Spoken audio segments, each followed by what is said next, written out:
Inside this room, all of my dreams become realities, and some of my realities become dreams. What in the wide, wide world of sports is going on here? Alive! It's alive! It's alive! You are listening to The Wilder Ride, getting wilder by the minute. Here are your hosts, Alan Sanders and Walt Murray. Hey everyone, welcome back to another episode of The Wilder Ride, our listeners' lounge, a sidecast to our main podcast, where instead of looking at the movies of Gene Wilder 1 minute at a time, we actually bring on a guest and talk about their life one moment at a time. I'm your host, I'm Alan Sanders. I am your co-host, Walt Murray. Walt, I just came back from a really cool place in North Georgia for those folks who are either international or around the country. A little town in North Georgia that has a German settlement, one of the early German settlements, Bavarian-style town called Helen, Georgia. And so because of that architecture and some of that heritage, known throughout the Southeast for putting on Oktoberfest. And boy, was it a blast. I bet. How was the weather up there? It was 72 degrees, light breeze from the north, no issues whatsoever, no humidity. You could not have asked for better weather. And 50,000 close personal friends all showing up at the same time to enjoy beer and pretzels and brats, enjoying whatever, walking around, everyone. In fact, you look at the mainstream media and then you look at downtown Helen and you go, there's a disconnect somewhere because everyone's doing what they're doing. Everyone's enjoying it. Businesses are thriving. People are enjoying each other. We met people from everywhere in the Southeast, had an absolute ball. That's great. Yeah, I've been up there once or twice before for Oktoberfest, and there's really nothing like it. And it's one of those things that you always wonder why it doesn't get more attention, but it really is a blast. Well, when you say attention, I mean, I've been doing this for a dozen years or so, going up to Helen on any time, and they've extended their Oktoberfest celebration from usually late September through early November because, hey, if people want to come, why not do it? Yeah, I think last year they, having gone through COVID like everybody else did, they just said, you know what, if we can make it 365 days of Oktoberfest, that's what we're going to do.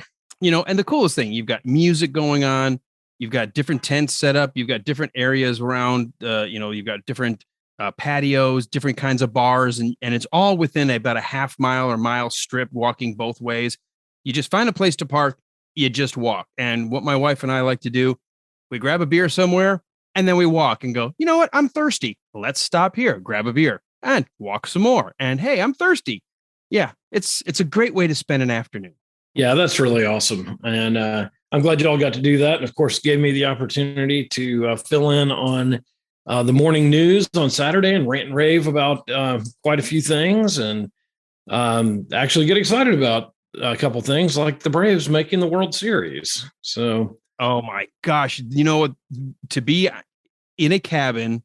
Well, actually, we're supposed to be in a cabin and we ended up being in a house instead, which was just as cool in the middle of the mountains and coming back after a long day, enjoying a meal and then watching the Braves clinch the World Series in Game 6.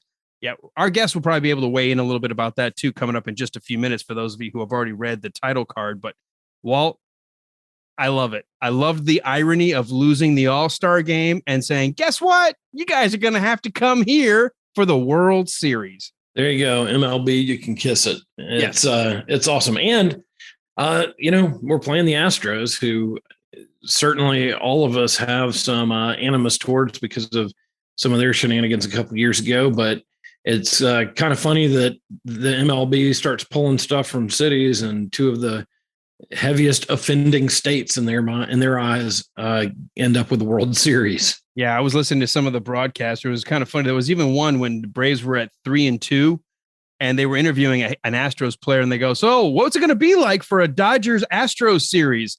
And I can't remember the player's name, but thankfully he was smart enough to go, "Well, it's 3-2 Atlanta. We're just going to be ready to play whoever comes to whoever comes to us." Well, I don't know about you, and I'm sure Pete will weigh in as well on this, but I started going, my Atlanta sports PTSD is starting to kick in here. I talked about that on the radio a little bit on the Wednesday prior when we were doing a sports talk. I said, I want them in 6, But if it goes to 7, my PTSD will not allow me to believe that they can pull it out. I know. It was, man, I was holding my breath right till the final out. Well, hey, look, we've always got the Falcons to keep our PTSD in check. So we're good. Okay. Hey, I look at it this way. The Braves are on house money right now. You want to use a gambling terminology? I mean, 109 games in, they couldn't figure out how to break 500. All of a sudden, they do. And I said this on the air. I said, if they can manage to break that glass ceiling, they're not looking back.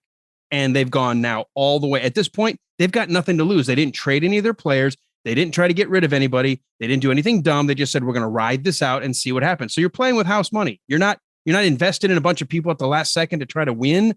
You're just playing with the people you have. And look at how good this is going. Yeah, it's great. It's great. And now I kind of feel like we're stealing from our guest because he probably has a lot to say on this subject. Well, why don't we do this? Before we let you actually kind of start the intro, and then we'll bring our guest on the stage. What else has gone on this week that you might want to mention? Oh, we're finally into fall, and we haven't quite seen the leaves and all that kind of stuff. But yesterday, I got to take my youngest, along with some other folks, out to a one of the many pumpkin patches here in the area. And, she's 15, almost 16, but she still, enjoys a lot of the stuff, but other stuff she's gotten a little cynical with. But one of the things that I have found with her is that we were about to go do the hayride. And of course, her question was, do you think they'd let me drive the tractor? So I think she may be getting a little old for the hayride now when she's ready to take the hayride out to do donuts in the field. So, well, look at you because you still got a youngin' at home. You're doing the dad thing.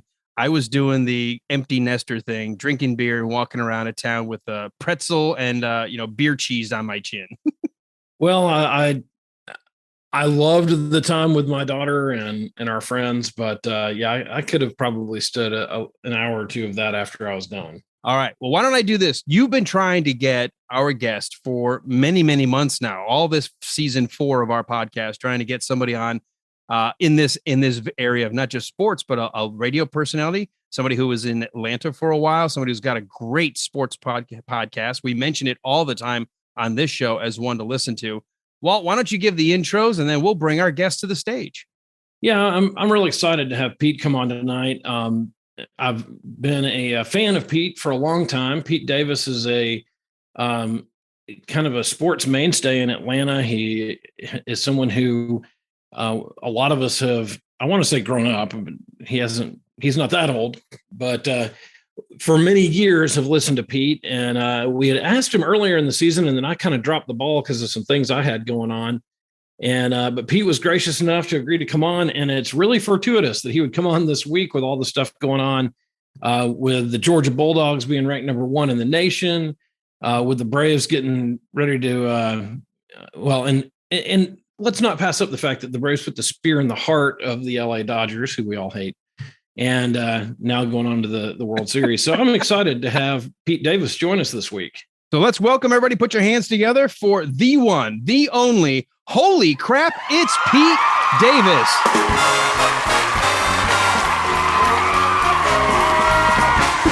Pete, welcome. Glad to be here, guys. Glad to be here. Now, I keep seeing you just showing the LA, and I can't tell, are you an LA fan or? I know exactly what that shirt says. I'm just worried because I got Walt in here going, we put the dagger, and I'm like, uh-oh, if he's a Dodgers fan, we may have already killed our interview. Hush thy mouth. I am not. This is from Z93 and 1992. Dodgers, LA sucks. Good. Yes, I have felt that way for as long as I can remember the Dodgers moving to the West Coast. So, well, we always try to do this when we first bring a new person on. Folks in Atlanta probably know you. Anybody who's a sports podcaster may have stumbled across your podcast. But before we even get to where we are today, we like to set the DeLorean back and go into the beginning. When did you find yourself drawn to a career in broadcast? Oh, boy. I moved back here from the West Coast. I lived in San Diego in the 80s and decided I wanted to go into movies after watching the film The Natural. And I watched the audience enjoying it. I'm thinking, that's what I want to do. I want to make people happy. And I want to make movies. So I thought I'd come back to Georgia State and finish my undergrad and then move back out to USC or UCLA and go to one of the film schools out there. But one day I walked by WRS back when it was a real radio station before GPP stole it, and they sold it to them. And I walked by and they had a little window you could look in and watch the DJ. And I walked in looking at him, and I didn't want to be a DJ, but I watched the guy do the news and the sports. I go, that's what I want to do. That sounds like fun. I wandered in there the next day, and here I am, good Lord, 30 plus years later. And I fell into radio and put film behind me, and that was a mistake. That's how I fell into radio, basically. Well, let's so you got into the Atlanta market, but I mean, like anything else, sometimes it's who you know, sometimes it's being in the right place at the right time. What was your first quote radio gig? And then kind of take us through some of your milestones. I was one of the few lucky ones. I did not have to bounce from Montgomery to Macon to Asheville to Chattanooga to get to a major market. WRS at the time with Album 88 at Georgia State was a feeder tube straight to WGST and a little bit to WSB. And basically, the Mark Bailey and Richard Maslia had done some stuff with WGST, and they said, well, we're leaving. Do you want to work there as a news intern? And I said, sure, what the heck? Wandered into the studios at WGST and stayed there for 17 years. It was just pure luck. But you know what? Sometimes being in the right place at the right time is the luck, but being able to then jump on it and have the skill and the talent, or at least the rawness that you need to jump into it, because not everybody's cut out for this career. That's true. In fact, I went in there and the guy interviewed me, Don Dornberg, said, well, what do you want to do here? And I gave him the total BS. Oh, I want to do a talk show and I want to be on the air. I had no inkling whatsoever to ever do any of that stuff, but I was telling him what he wanted to hear. And then after being there a few years, Steve Holman left to follow the Hawks and went to WSB. Matt Stewart moved up to do the morning stuff where Steve was doing. And Matt looked at me and said, well, I'm doing this 7 to 10 night show I can't do anymore. You can do it, but if you suck at it, they're just going to cancel the show. So no pressure. No pressure. No, not at all. Never done a talk show in my life. Plopped down in there for 3 hours, had no clue what I was doing. And this is where luck comes into it, but being prepared. I was a big fan of P.J. O'Rourke, the great writer. And he was covering the Million Man March in Washington, D.C. And I always wanted an excuse to interview him. So I made an excuse to talk to him about sports and brought him on my show and had him on for 2 hours. I was making him laugh. He was making me laugh. It was the best interview I ever did. The first real big interview, and it was the best I ever did. My boss heard it and said, you shouldn't talk sports. Talk about whatever you want to talk about. And it just went from there. Wow. So you ended up kind of not walking into your own show, but the opportunity presented itself. And rather than run from it or be afraid of it, you jumped all in. And the word you used, I want to make sure our audience hears, you were also prepared. You thought about it. You didn't just go in there without any thought. You had to know what you were going to talk about. Yeah. Two of the most scary moments of my life in this career was the first time that red light came on at WRAS for the first sport newscast. And the first time that light came on to do that first talk show. And I got to sit here and talk by myself for 3 hours. Because at 9:30 at night, no one can hear the signal. So you're not getting any callers. Right. Right. Oh, and the hard part, if you are in the mindset that people should be calling, otherwise you start panicking, most people don't call. Right. And you have to be able to just talk and you have to assume you're entertaining the audience, even if they're not calling. And the big secret is talk to the room, talk to your producer, talk to whoever's sitting there walking. If someone's walking by the window, not even listening to you, talk to them, make sure you put that in your head. And that seemed to work for me. Well, it is a trick. I mean, but it is real because you're starting to, in your mind, identify who you're talking to. And sometimes when you're in an empty room, you could feel like you're talking to yourself, but you're not. You're talking to thousands and thousands of people. They may be flipping around. You never know. But it is really hard to get that mindset going that, hey, I'm in a room by myself where I can maybe see the board op through the glass on the other side. They're on their phone. They're not paying attention. I got a guy who's screening calls who's got his feet up on the desk because no one's calling. I feel like I'm just wasting my time. You can't let yourself fall into that. Oh, the worst part was you had the call screener not paying attention and the phones were actually lighting up. And, and you're sitting there going, do the phones. And they're not. But one of my bosses gave me some great advice at the beginning. He said, the callers are just the spice. It doesn't matter if you get any call. You're the show. You're the entertainment. You just worry about what you're doing. The callers are just the spice of it. Right. I'm a huge talk radio person, talk fan. Missed the passing. I mean, when the passing of Rush Limbaugh left a huge hole in political talk. But one of the things he always used to say, and it always struck a chord to me, is the caller is there to make the host look good. Oh, absolutely. Absolutely. Very true. I just told a story about Rush Limbaugh earlier today. I don't know. We can't cuss on here, right? No cuss. Yes, you can. No, go ahead. You really? Yeah, sure. Oh, hell yeah. I bleep it. I bleep it creatively, so people still know what we're talking about, but I keep the family-friendly label. I had never heard, early 90s, never heard of Rush Limbaugh until WGST signed him on as part of the empire that he was forming out of Kansas City or wherever he was. And I listened to it a few times. And back then I was a Clintonian Democrat. I was a moron, you know? So basically I was thinking, well, who is this blowhard, blah, blah.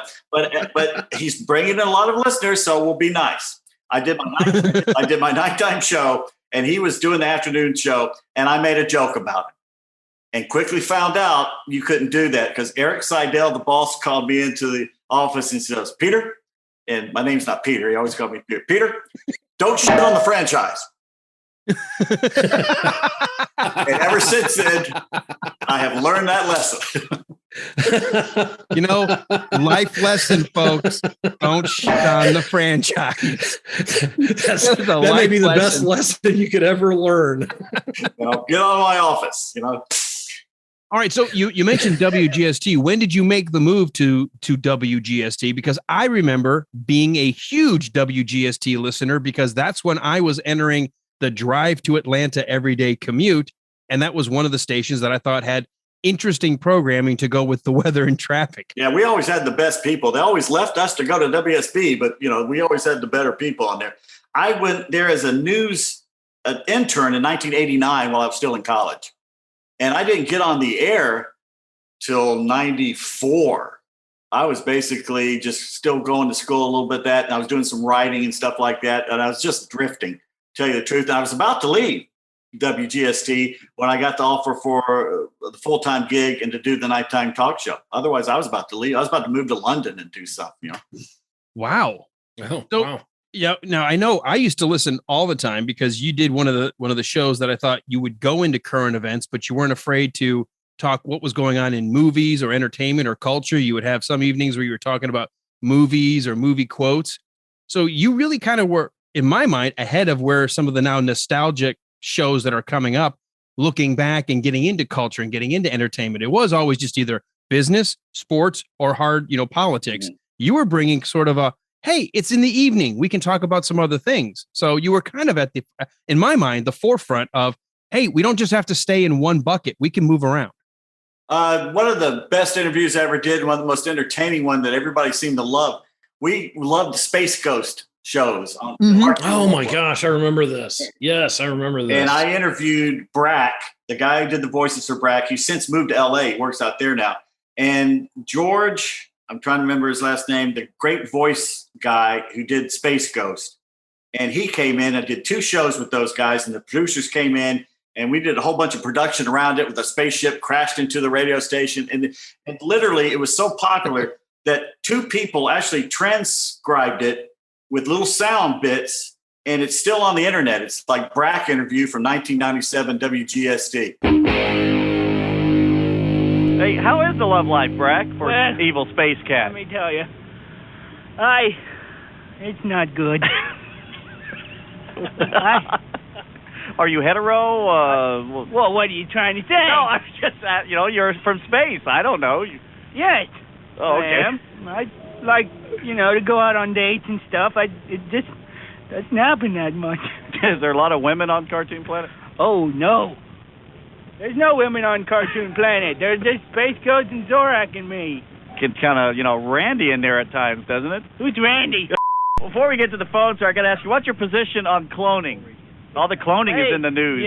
I've been cloned. You've been cloned? Yes. I saw my clone the other day, and I walked up to him, I said, hey, you're a handsome man. And and you know what he said to me? No. You know what he said? Nah. I don't get it. I don't know where that came from. And Brack, is Zorak a pain in the ass to work with? Pain in the what? Bahunga. Potty mouth. Sorry.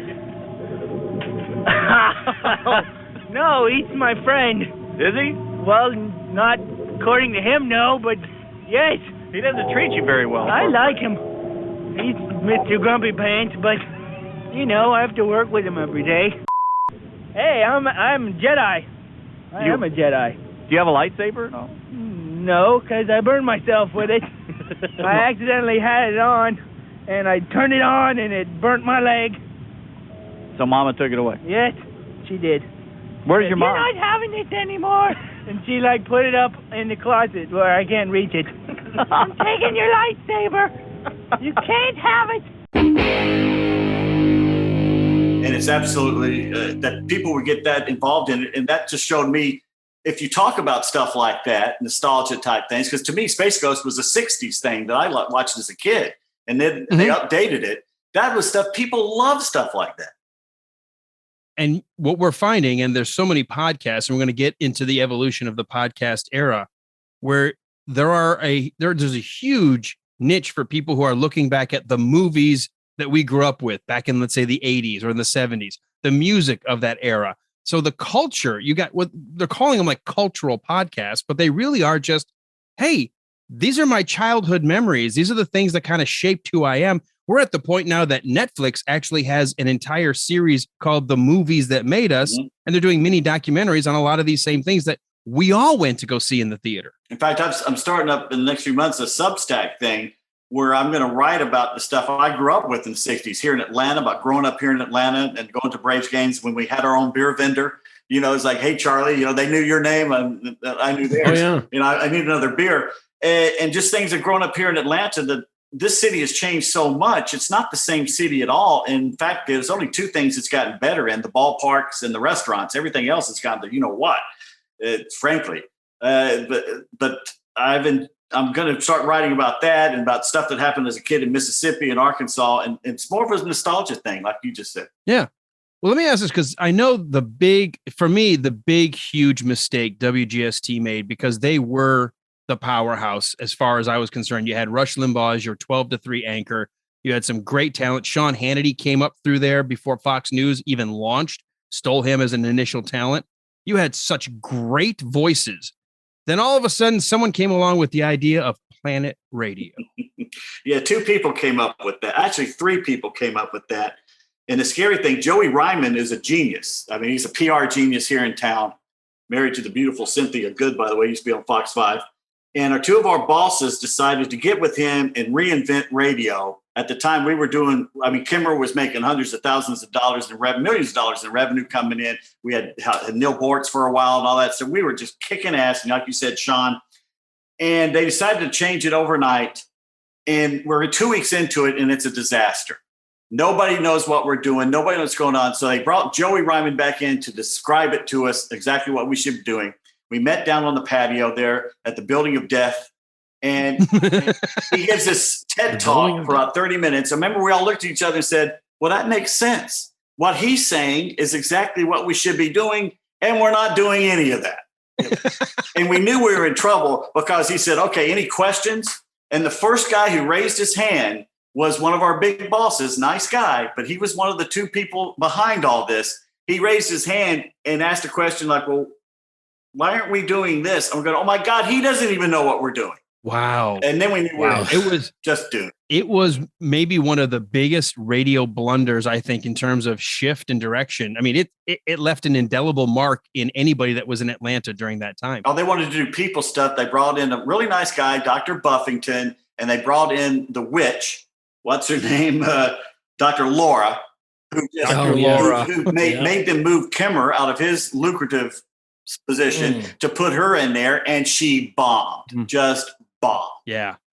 Sometimes you wonder, you can get so lost in the research, but you forget to go actually maybe talk to real people. Sometimes I feel like decisions sometimes get made in a vacuum. And it destroyed people's careers too. I was lucky to get through it. I don't know how. Well, basically they took away my show. They took away the evening show that I had building for 2 years. It was beating WSB at night against the Braves in the summer. And we had no signal whatsoever. I was getting better ratings than the Braves on WSB in the middle of the summer. And that's back when they were good. We're talking 97 or something like that. So they moved me to do news which lasted 3 months before everything else changed. Jeff Hullinger came in and everything changed again. And they woke up and the management people got fired and moved out. But I was lucky to survive through that. And it's basically, that was a summer of doing the news. It was very bizarre. That was a very strange time because I was a big WGST listener. I mean, basically would listen on the way to work, listen from time to time throughout the day, and particularly if there's any big breaking news, listen to Rush and then on the ride home. And when they made that change, I mean, I don't know anything about radio. I knew less then. And I was like, what the crap are these guys doing? This makes no sense. And it was almost like the people from WSB got hired to do your advertising. And to show how out of touch everything was, I did a story of a big celebrity had died, and I did the story. And then like a week later, Jimmy Stewart died, I think. So it was like two big ones, boom, boom. And I did that story, and I was immediately called into one of the boss's offices and says, look, I know you had a reputation of being kind of off the cuff and all that stuff when you did a talk show, but by God, you're doing news now, and you just can't make shit up. And I said, what are you talking about? Because talking about like Jimmy Stewart's died or stuff like that. I said, Jimmy Stewart died. I mean, seriously. Which is right up there with the time I was pulled over in the hallway by a sales guy, totally serious, saying, you've got to quit cussing on the air. I go, what are you talking about? You got to quit doing sexual innuendos on the air, talking about people's penises and stuff. I go, what are you talking about? He goes, when you do NASCAR and you start talking about your dick trickling, and I'm like, Trickle. You mean Dick Trickle, the race car driver? And he goes, that's the actual race car driver. That's not a real name. Yeah. That's management. That's what you deal with in radio. They're management. You know, and at that point, he could have Googled it, or at least, something. There were search engines at that time. It was easily verifiable at that point. I had a T-shirt I wore, said Dick Trickle on it. That's serious. But like he said, you can't make this up, folks. That's sometimes the mentality of who you're dealing with, because they know everything, but they've never done it themselves. Those shows, David KRP, which was based on Quixie here in Atlanta, by the way, all those people, and the other one, News Radio, which I never really got into, those pale in comparison with what actually happened. And I guess I should sit down one day and write it out. Me and the great Miller Pope, and I keep trying to get Ken Peterson to write his memoirs because he tells stories. Holy cow. The stories that one guy tells about Larry Munson is just unbelievable. But no one wants to write them down. I guess it's up to me. I guess maybe one day I'll do it. Maybe you should have a podcast where you bring those people in and say, hey, let's tell these stories. They still won't do it. I guess they feel some kind of loyalty or whatever, but they don't want to face the backlash on some of this stuff. Yeah, I get that. At some point, you want to be careful. You're not burning a bridge, even if you're telling what really happened or telling some of the behind the scenes stories. Let's move forward past WGST, past the summer of doing news. Where did your career go to next? Because you're talking about just after now the Olympics come to town. The Braves had become that team that everybody was expecting to always make it into the playoffs. We started to get a little maybe complacent as a franchise to appreciate what the Braves had done. Where were you during all of that? Well, after the 3 months of news, they hired Jeff Hullinger to come in and do the morning show. Jeff was sleeping 3 hours a night. He still, I think, only sleeps 3 hours a night. He was doing the TV stuff, but he wanted to do the morning show, which is a heck of a workload to put on there. And he knew me, and we had worked on doing some things in the past, and we had kind of similar senses of humor. We both, like to read and stuff like that. So we knew some of the same stuff. And he goes, I want you to do my sports and be in there with me doing the sports. I was in another studio. And that's how I started doing the sports with him. And and then we got the Falcons, and he was the play-by-play guy at Falcons. So I was a sideline reporter, and that lasted for 5 years. And that's kind of where we went from there. It moved more into a sports thing. And I think after that, we got the Braves back again. So it was kind of a big sports thing for several years there after that. That's Hullinger came on there. Now, I'm assuming you've always been a sports fan, but is this the first chance you really got to focus almost like entirely in sports talk, sports interviews? It was ever since college. Yeah. WRS, where I was the sports director for a while. And we used to go down there and give Charlie Kerfeld. I remember him came over from the Astros. We used to wear T-shirts under his stuff. So we gave him an Album 88 T-shirt, which he wore out when he was playing. We thought it was cool. And that's when I was in sport. I used to cover the Braves game. It was maybe me, Kevin Dankowski, and Matt Stewart. and the beat writers were the only people in the press box. And that was like the, I guess, late 80s, early 90s before they started winning.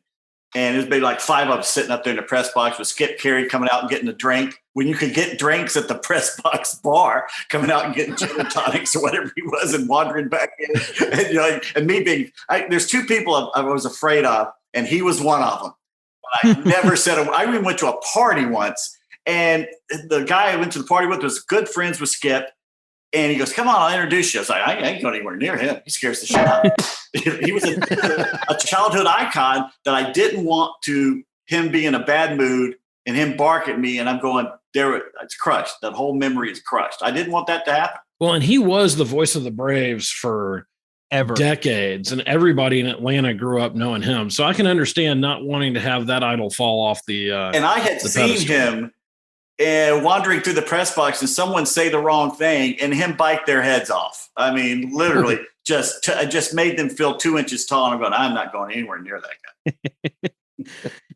I mean, in a career like this, like radio, especially if you're in a major market, and Atlanta is, one of the top 10 markets in the country, you're going to meet really cool personalities. You're going to get a chance to run across some celebrities. And so it's a fun business to be in, but it is a tough business to be in. Well, otherwise, I would never have talked to Princess Fergie. I talked to Hillary. I talked to Newt Gingrich, Evander Holyfield, just about every sports icon from Joe Montana to Dion and all the rest of them. So I'm very lucky. Michael Jordan, that you can sit right like 2 inches away and talk to Michael Jordan. And I mean, it's a life that most people don't get to do. And I think a lot of people, especially sports writers, get jaded on the Bill Plaschke's and everything. They get so jaded. Like Dan Walken of USA, who covers college football for USA Today, basically got called out this week because he was mocking people who stayed up late to watch the Arizona game. And I was one of them because I love college football. And Barrett Sallee of CBSSports.com and Matt Berry of ESPN called him to task on it, saying, if you don't like what you're doing, get out of the business. And it's obvious he doesn't like it. And most sports writers I've ever met hate what they're doing, self-loathing. They all think they've got the great American novel sitting, half written in their desk, but they never finish it. And seriously, it's some of the biggest curmudgeons and a-holes I've ever met were sports writers. All right. Well, let's fast forward to a point then. You decided you're like sports. You decided to create a very cool podcast. And I love the name. Holy crap, it's sports. Yeah. I think if people don't know already what to expect with that title, I don't know what else to tell them. I mean, you're going to be in for a fun ride. Totally borrowed that. That's what Kimmer, every time I did. In fact, I owe the Kimmer my start because the first on-air thing at GST was to do sports during his afternoon show. And I had never done it like that for 5 years since I left college. He didn't know me from Adam. He could have easily said, no, you're going to get a professional in here. You're going to get somebody older, somebody who knows what they're doing. He couldn't have been more incredible about, come on in and encourage me to do it and made me better doing it. And his acceptance of doing that gave me the confidence to keep going and to be as crazy as I got in it, which eventually both of us got moved out because of the craziness we both did. But anyway, it was just fun to get in there and do that and have someone backing you that had the oomph that he did at the time. Mm-hmm. Well, and for those who don't know, Kim Peterson is an old Marine. He loves America. He's shameless in his beliefs, but he probably is one of the most entertaining news and politics radio hosts that Atlanta's ever had. It was a fun show to listen to. It was one that agree with him, disagree with him. You still walked away entertained. And I think that was the thing that brought me back day after day after day to listen to your show.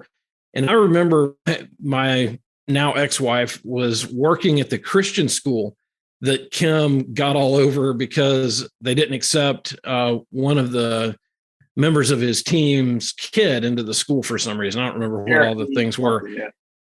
Yeah. And I remember at the time, my wife and I having one of our many very uncomfortable conversations, because I was like, yeah, but I understand y'all are taking a beating over this, but you need to not just get in your cone and not look at what's going on out there and look at people. You need to to listen to what they're saying, whether you agree with them or not. And it was just, I appreciated that Kim had the passion that he had, that he stood up for the people that worked with him. And I always enjoyed his show, and I could not believe when they moved him around, or, eventually when he left the air. I mean, it was just insane. Tough. One of the things I would always remember about Kim Peterson is, while he could very easily dive into serious talk and understand the issues, he had so many funny bits, wacky characters. He would bring people on that had just amazing voice talent to create these crazy characters, like, what was it? Was it Tammy from Wayne's Cross or something? Or you had, I think Waynette was one of them.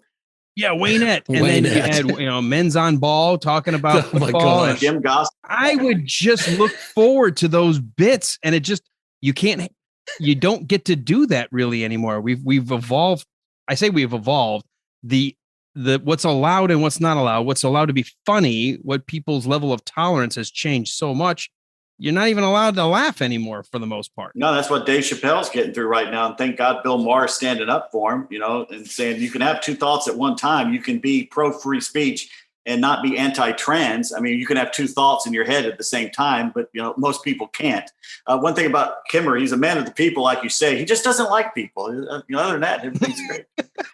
A man of the people, but he hates the people. I would say he's a little strong. Let's just say he's a little uneasy around people. He prefers horses. Well, Neil Bortz used to say, I'm an equal opportunity offender. You listen to me long enough, I'm going to make fun of your group. Well, I got to tell you about Bortz. He was another one of my heroes as a kid. I remember my dad pointed him out at the Flames game. You see that bald-headed guy, behind the goal? Yeah, that's Neil Bortz. That's Neil Bortz? He totally didn't look, but he was a big, imposing guy. And I remember he used to do the 9 to noon show when I first started there. And I don't think he said a word to me for 2-3 years. And one day I started writing little vignettes out of USA Today, taking the stories from around the country and rewriting them in a funny way. And I put them up on the board. And you could walk by and just read what people held on the board. And he'd come by and he started laughing. He goes, "Who wrote this?" And I raised my hand. "I did, Mr. Bortz." He goes, "These are funny. Can I read them on the air?"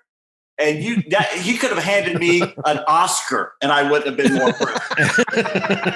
Yes, sir, you can read that on the air. And he started reading them like almost all the time, and that was awesome. A huge moment to me. All right, so we've kind of dove back down into the background, which is going to be probably what's going to happen for the next little bit that we have you. Let's talk about your podcast. When did you decide, I want to at least have that kind of an outlet where I can talk about sports the way I want to talk about it? Well, I took a few years and I started writing. I said, I have a little time here. I'm not in radio anymore. I'm going to start writing the books I've always wanted to do. And I got that up and running and got them up on Amazon. Got one printed out of Triumph out of Chicago. And I said, but I need to be able to push them. What's a good way to do this? Well, a podcast is a good way to do it. So at first I thought I'd do it just to promote the books. And then I started doing it about the time we were ending over across the street here at 105.7. And I'm thinking, well, if I can make a go of this and talk Kimmer into doing one, which we finally were able to do, I can make money off this. And that's where it came from. And it's so much freeing. There's not a boss telling you what to do. There's not a corporate structure telling you can't say that, or you pissed off that Democrat congresswoman and now she's coming after you, so we're going to suspend you, which all happened. They can't touch you. They can't say anything. It's just you.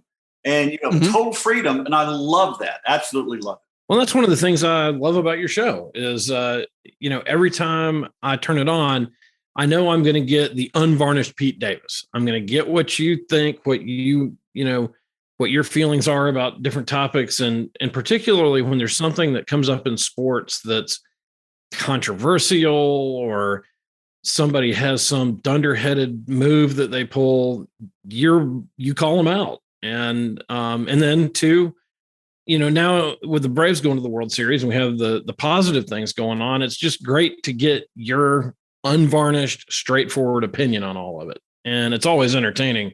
But I find myself a lot of times going, hell yes, that's exactly right. I appreciate that. It also helps not being the flagship of anything, so you don't have to worry about the team hearing it or something like that, which is all right. Normal times.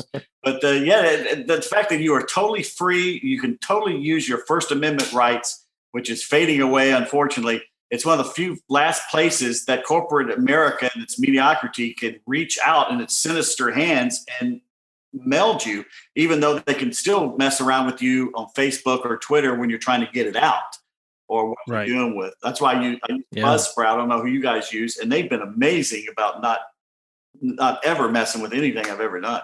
I learned a long time ago that if somebody wants to give you something for free, there's probably a hook somewhere. So we actually pay for a service. So that way I own all the content. Walt and I, it's our content. They can't take it. They can't sell it. They can't repurpose it. It's mine. And I worry about all these people that dive into the free podcast areas that they're not paying, because at some point, if it's not your asset and you're getting something for free, whose asset actually is it? Exactly. And a lot of people don't read the fine lines of some of this stuff. There's a lot to that. And in fact, when I first started setting up the podcast thing, I was alone trying to do it. And I'm a little tech savvy, but not great. And it was infuriating to get it up and going. But once you get past those hurdles, and I totally say it's kind of like when you write a book and you want to format it, something like that, pay someone to do it. Don't try and do it. You just pay the guy $100 and let him just do it, and don't forget $300. Here, take my money. Just fix this. Let me talk. I just want to talk. Talk and type. That's all I want.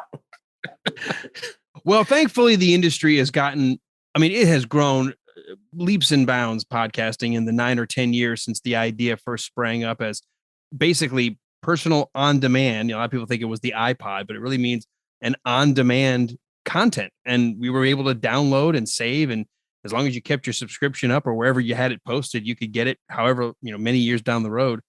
But it still takes work. And now there's so many people who think it's just so easy. You've got 57 million podcasts out there, but only a handful ever actually make it to the top. Yeah, as usual, I came into something 9 years after everybody else seemed to get in there. You really wish you'd gone in like Mark Maron or Joe Rogan did years ago and get on the ground floor, because that was the thing to do. But we were in radio and we figured, well, we didn't need to do that too. And we should have thought we needed to do that too to get it up and running, because it helps when you have something else to play off of it to promote it. And that, because like you said, there's 57 million podcasts. It's very hard to find a niche on there. And on the flip side, what's cool is when there's that much content out there, you can probably find a podcast to hit any of your interests. Oh, I was looking up Halloween stuff. Like sometimes I'm doing the dishes. I want to hear a scary Halloween story during Halloween. It's overwhelming how many places you can go to hear someone read you a Halloween story. It's ridiculous. All right, well, let's talk a little sports if we can, because we've got you for a few more minutes here. We're trying to we're enjoying our conversation, and I love hearing the evolution and the people you meet along the way. But ultimately, you've got a sports podcast. Let's talk a little bit about one of my favorite teams, the Georgia Bulldogs. And the reason I say it's one of my favorite teams is because I sent 2 girls there. I am heavily invested in that campus with bills that I don't know how long it's going to take to pay off. I have been a great fan of the Bulldogs for the last several years, but have you seen a Bulldogs like this year's Bulldogs? No. And the only thing that scares me about him is the quarterback situation. Stetson Bennett, I don't think is capable of winning a national champion. I don't think he'll beat Alabama, to tell you the truth. But JT Daniels, I think, may have been a little overrated, and now he's injured. The quarterback is the only thing that'll keep Georgia, I think, from winning a national championship this year. Because if they get past Alabama, I don't think there's anybody that can beat them. Well, here's the thing, and I mentioned this earlier this year. I was watching Alabama's games because, let's face it, Nick Saban is a genius as a coach. He has been just phenomenal in the talent he's developed, not just in players, but other coaches. And I started watching him this year. I was like, they should be beating teams better than they are. They're winning, but they've not been as impressive. And I said, is there something wrong this year? And then when they lost to Texas A&M, a 3-2 team, I went, what is happening in Alabama? Yeah, I think Texas A&M is coming off a bad performance against Mississippi State at home, which was ridiculous. I think what we have here is that Alabama's talent is still great, but it's not up to par of what the last 4 or 5 years have been. The receiver isn't as good as the other ones that came before him. The quarterback is good. I don't know if he's really a Heisman favorite, to tell you the truth. I think he's very good. I don't think he's great yet. He might become it. I think he's a notch down from the ones they've had before. I think that's part of the – and the fact that you keep losing coaches, sooner or later it's going to hurt you a little bit. And to lose, Sarkisian, I think that was a big loss. Yeah, and you start to feel like Saban's playing former coaches from his staff almost every week now. Well, that's the narrative you keep hearing on all the shows. Like, oh, has anybody ever been able to beat their former coach? I mean, like that becomes more the story than the actual game. And thank goodness somebody did. So now we can forget about that now. I was hoping it'd be Lane Kiffin, but it wasn't. So now it's Jimbo. We can shut up about that, you know? Well, one of the things I will say that we noticed this season, it was Georgia and Alabama. And then I don't care where you rank 3 through 8 or 3 through 10 or 3 through 25. Like they were all on a completely different plane. And even though Alabama's lost, there's something special between Alabama and Georgia this year. They are just head and tails above everybody right now. I know. And you look at Cincinnati, and they play poorly against Navy, and you got Ohio State. It's not really as what it used to be. And who's the other one? Oklahoma, they can barely beat the teams they're playing. There really is nobody but Alabama and Georgia. But as a Georgia fan, I got some bad news for you here. Braves went to the World Series in 91, 92, 95, 96, and 99. Every one of those years, Georgia lost to Florida. Yes, well, that's not the news I wanted to hear. Streaks are meant to be broken. But I put, whatever the point spread is, I put some money on the Gators. No, not this year. Have you seen the way Florida's been playing? Oh, now, granted, this is one of those games, and sports fans that follow this know Florida could be the worst team in the SEC, and there's something about the world's largest, well, I guess we're not supposed to call it that anymore, cocktail party in, quote, neutral territory. Yeah. You just never know what's going to happen. Yeah, that's not neutral. They're playing in Florida. It is not neutral. Right. Yeah. No, right. It is not neutral. But that's what they always say. Yeah, no. Well, and when you look at that game, it's similar to some of the other rivalry games that no matter how good and bad each team is playing, if one of them is looking like they're on a national championship run, the other team is dying to knock them off. Oh, yeah. And so if Georgia doesn't go in with their head in the game, it could really be problematic. But Kirby will be in so much trouble if he blows this because Florida's down. Florida is not. Yeah. Dan Mullen's just not recruiting. He's like number 14, and Florida should be higher than number 14 recruiting class. And why he can't get a quarterback of a high school? He's got plenty of good schools in Florida. Yeah, right. And I really thought when Dan Mullen went to Florida, I just thought this is going to be really, really rough for the rest of the SEC East because I watched him at Mississippi State, and what he was able to do at Mississippi State was unbelievable. My dad's a Mississippi State alum, and I've always heard, oh, this is the year, this is the year. They probably came closest to ever having the year under Dan Mullen because he's such a good coach and great recruiter, and he just has not done that at Florida. Yeah, as an Ole Miss fan, I didn't like him at Mississippi State. I'm glad. I like Mike Leach only because I think he's such a cool guy. So I like the fact that him and Kiffin are nice to each other because they're friends. Sometimes the hate just gets overwhelming. It's like, enough of that. Let's at least get along on something like this. So I like the fact that those coaches get along. But I think what hurts Georgia a little bit, it's weird that Georgia Tech is so down and has been down for so long. There's no push in this state. There's no one pushing them in this state. Mm-hmm. It's a shame. I guess this is where the coaching comes in. I don't think Kirby wants his team to ever be caught in that trap game, that they're looking past an opponent because they think, look, we're number one 3 weeks in a row, 3 times unanimously by all of the voices of reason, apparently, of who decides who's number 1, 2, 3, whatever. But you can't let that go to your head. No, and he's good about keeping them down. And I'll just talk about getting rid of him. Who are you going to get in there that's going to be better than him? A local guy who loves it more than he is. And I know he said that a little bit about Mark Richt, but he wasn't local, and he had done his time. I think Kirby's best time is still ahead of him. I agree. I think so too. I agree. Especially when Saban finally steps down. The latest rumor is, we always thought Dabo might leave Clemson for Alabama. And now there's talk that LSU is going to try and get it, which would be a perfect time for him to leave with Clemson starting to go down. Yeah, the way Clemson's been playing this year, not so good. Let me ask you this, because I've mentioned to some friends of mine, because there's always that argument every time the playoffs come around when they won a national championship and they don't want the computer to pick it. They want to have playoffs, and they don't want to have too many teams. But now that with the move that the SEC did this year, and I know we're getting a little sports heavy, but we got a sports guy with us. Why not? With the move that the SEC did to pull in 2 more teams to make it a 16-team conference, are we finally making those moves toward let's just get 4 super conferences have an 8-team playoff and be done with it? Part of me would hate to see that. I do like the have-nots having a chance every now and then. I love the Coastal Carolinas being the jump up every now and then, the App States and stuff like that, the Southern Misses. But it does look like we're coming more and more corporate and conglomerate and coming together because the TV money is just so huge. And as someone who grew up with my dad from Arkansas for the old Southwest Conference, I so miss the old Southwest Conference. It was such a great thing. All those Texas teams and then Arkansas. It was basically all of Texas against poor little Arkansas. Right. And every once in a while, Arkansas would rise up and whip their ass. It was fun to watch. And it just, the fact that now Texas, Oklahoma is coming over, that's fine. I love always watching Oklahoma and the wishbone offense as a kid and all that. So I like that aspect of it, having those two teams in. But it's you're right. It's going to get down to 4 super conferences. And I think they even talk about getting rid of the divisions in the Southeastern Conference, which I'm telling you, I'm not totally against, because it so sucks to always be in the side with Alabama and the Texas A&Ms and the LSUs or the Auburns. And every year, 2 of them are going to be great. And where you look at the East, It's either Georgia or Florida right now. That's it. Yeah, because you have they have had for a long time an absolute debacle at Tennessee. South Carolina has just never really seemed to break out, and never will. and you have Vanderbilt, and Vanderbilt people fail out of. EPAU, yeah.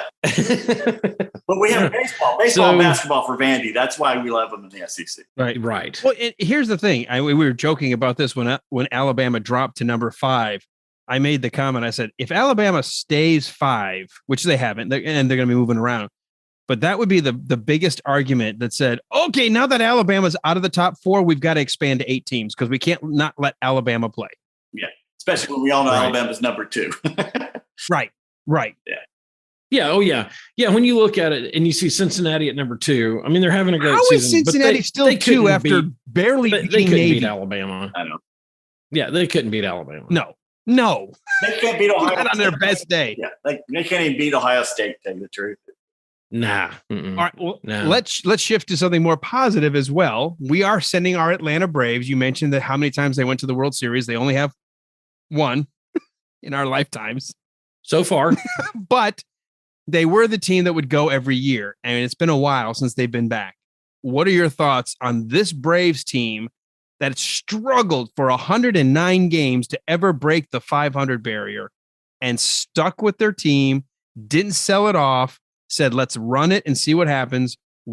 How do you feel about where we are now in the season? There were actually people saying in June they should trade Freddie Freeman and get what they could for him. And that's how slow it got. I was calling it a lost season. And you want me to be down on them because when I'm down, they go up. When I'm proud of them, they stink it up. So you want me down on them. And I think the Astros are going to win the World Series. I think they're a slightly better team. But the Braves have done something no one's ever done, really. And the fact that they got hot at the right time, like the Cardinals did about 10 years ago with 80-something wins, they mowed through everybody, I think, including the Braves. It was so down, so long. I was calling it a lost season. Maybe we should start trading some people, not Freddie, but others, and let's shoot for next year. And then when Acuna got hurt, we're all like, okay, this is a jinxed year. Nothing's going right. And Ozuna and all that crap that went on. But I tell you what, Snicker did. I never thought he would be able to do this. I never thought Alex Anthopoulos could get, and he got these guys for bargain basement prices. It's unbelievable what he got Rosario for, and where he got Peterson for, and what he got. Who's the other one I'm missing there? Peterson, Rosario. God, there's a third one, isn't there? Soler.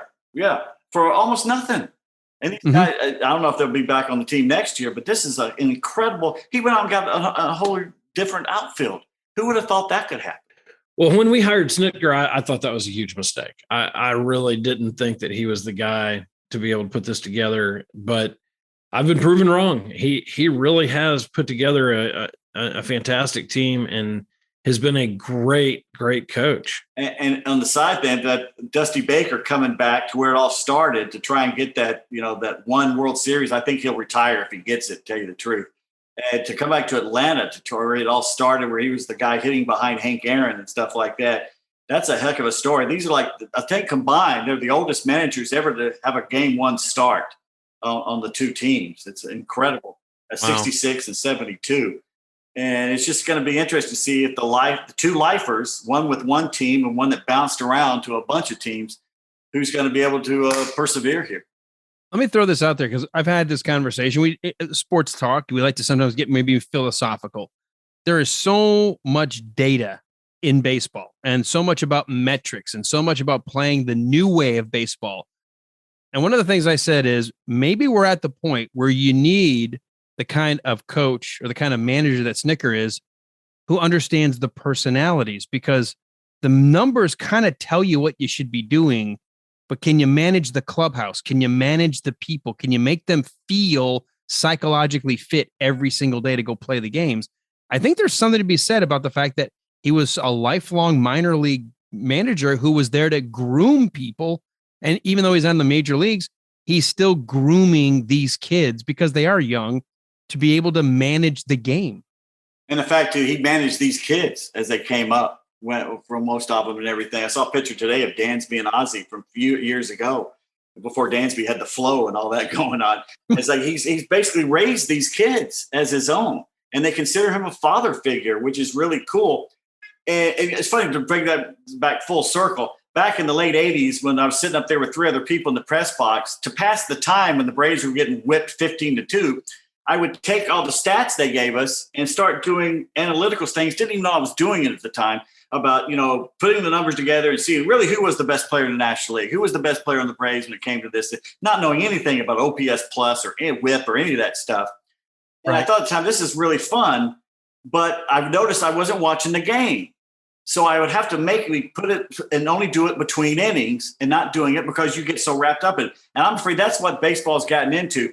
They're so concerned about the numbers. And like I talk all the time, the guy on MLB Network, Brian Kenny, knows his stuff, is a great broadcaster, but he's one of the type, these analytic nerds, that the game exists to generate the numbers that he wants to play with. That's what he's most concerned with, is playing with the numbers once the game ends. He is less concerned about what's going on that field. And to me, that loses a love of the game, and he loves the numbers more than he loves the actual game itself, which is why they have no problems whatsoever fundamentally changing the game overnight without a care or whit what it does. And it was his ilk that brought in the three, outcomes, the walk, the home run, or the strikeout, thinking what a great thing that would be. And it's helped destroy the action in baseball, where you have few triples, fewer balls in play, less action, and boring. And his ilk brought that on. And at least in his case, he's admitted it was wrong. Now, one of the things that I think is interesting about all these analytics is it does allow a person like a Brian Snitker to be able to say, I can let the data drive some of the decisions while I manage personalities, and he can walk that line. I think you've got a lot of coaches who think it's only about the numbers. And then you wonder, why are they doing what they're doing on the field? They're not paying attention to their players. Chris Russo attacked him last week, the Yankees and the Dodgers, about the fact that GM was calling the shots and not Dave Roberts. Dylan Hernandez at LA Times has a great article out yesterday or today, basically blaming their GM Friedman out there for screwing this up by messing around with the analytics with Scherzer and Urias and all that. And I think that there's a backlash starting where we have a great symbiosis between what Snitker and Anthopoulos do together. It's a combination. I think what they have in LA and other places, New York and stuff like that, you have the analytic guy running the thing and telling the manager what to do. And I think that's the Cardinals that made a mistake by hiring that guy they just hired. A worldwide search in their dugout to find the best manager available, a guy who's never managed before. And he's going to be a tool of the GM. And that's in that case, I think it's a mistake. Well, Pete, as a long-term Atlantan, we moved here in 78. Newbie.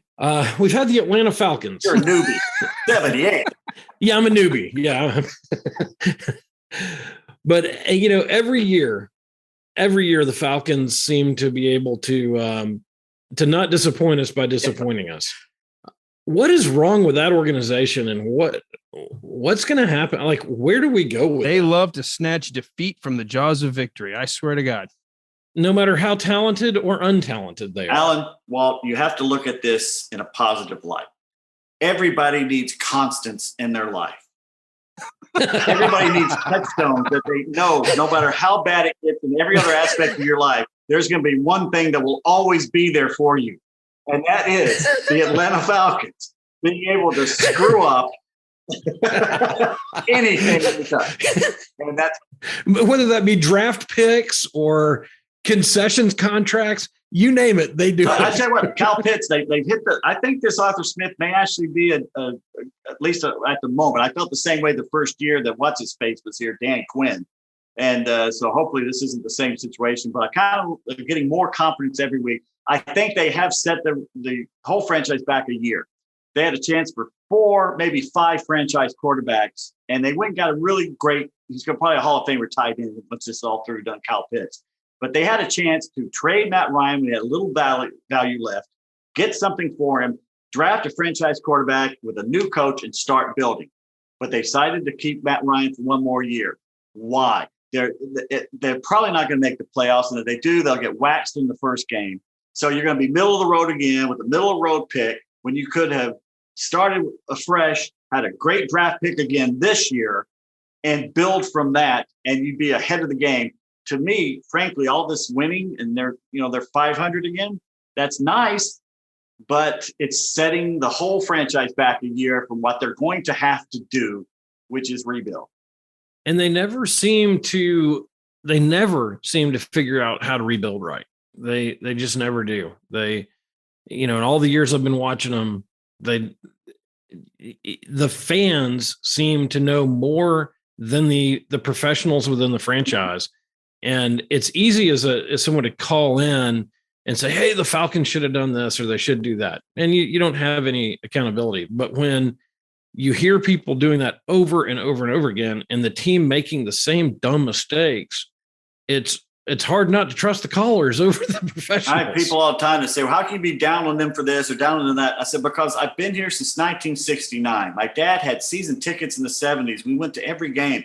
I have watched these guys come and go, and it's the same patterns over and over and over again. And you can see it coming a mile away from the Eddie LeBarons to the Pat Peplers to the guy they brought in from Washington, Beathard and all that. You can see the same mistakes over and over and over again. And I think the mistake now is that Arthur Blank wants to win now. He doesn't want to wait through a whole nother rebuilding thing. That's why they kept Matt Ryan for one last go at it, and they don't have enough around him for one last go at it. Mm-hmm. They didn't have enough when they had everybody around him. They couldn't win it. And we've lost 2 Super Bowls in the 2 most embarrassing way possible to lose a Super Bowl, on the field and off the field. And that's why people laugh at Atlanta when they think about it. Technically, we are Losersville. Only Cleveland and San Diego give us a run for our money. Everybody else is something.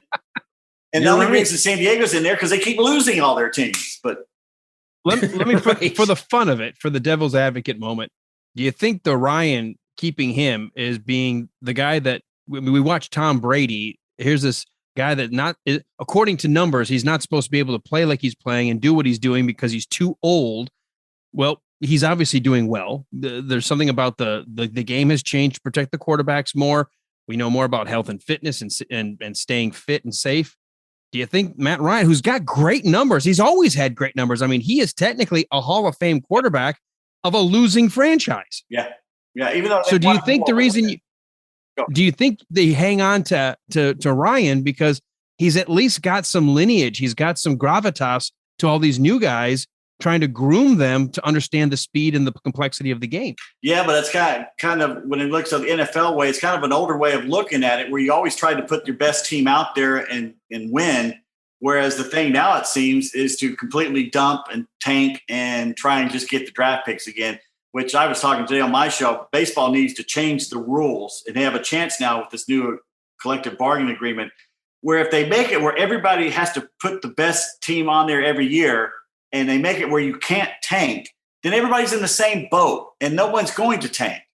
But the way they have the rules set up now in football and basketball and baseball, there's really no bad penalties for doing what the Astros did and what the Tigers did and everything.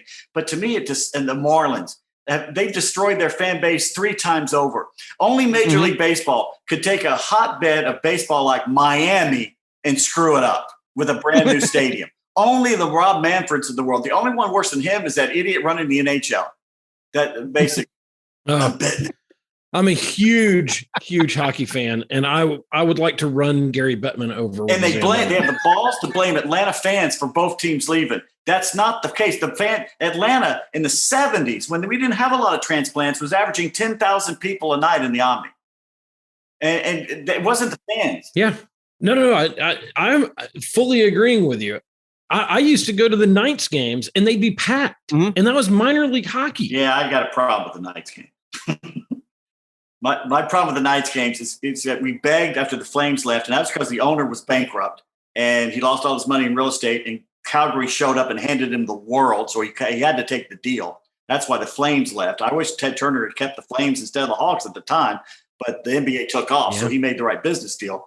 But and then we had the Knights, which was okay, but people were begging for the NHL to come back, and we finally get the Thrashers back. And what do the fans do? They act podunk by yelling Knights during the anthem. And I would watch these NHL players just turn and look at each other on the ice and go, what is that all about? They got an NHL team, the best players in the world, and they're cheering and yelling about a minor league team that won a meaningless cup in minor league. Yeah. It was embarrassing. That's the only time in my life I've criticized Atlanta fans. All the people that move here and get on sports talk radio from other places, the bus ticket that brought them here is still in their pocket, telling us how you're not good fans and you should be doing this and doing that. And this is how we do it up north. Well, kiss my ass. That's why you're moved here. It's just so great. Why aren't you back up there? But the only time I've ever criticized Atlanta fans was during that whole Knights thing during the national anthem. It was in podunk and it was embarrassing. And frankly, when you have the worst ownership group in the history of North American sports, combined with the worst GM in North American sports history, and it was obvious they didn't care about the product on the ice. They didn't care about the fans. All they wanted to do was sue each other, millionaires suing each other. By the way, when I got fired from WGST, one of those losers from the Atlanta Spirit Group actually called up my boss and thanked him for firing me because I was too hard on the Thrashers. Oh, good grief. And he agreed that I was too hard. This is a team that was the worst example of a pro franchise I had ever seen in my life. All they did was spoiled millionaires suing each other in court. And Gary Bettman did not step in and fix the situation or make them sell to somebody else here in Atlanta.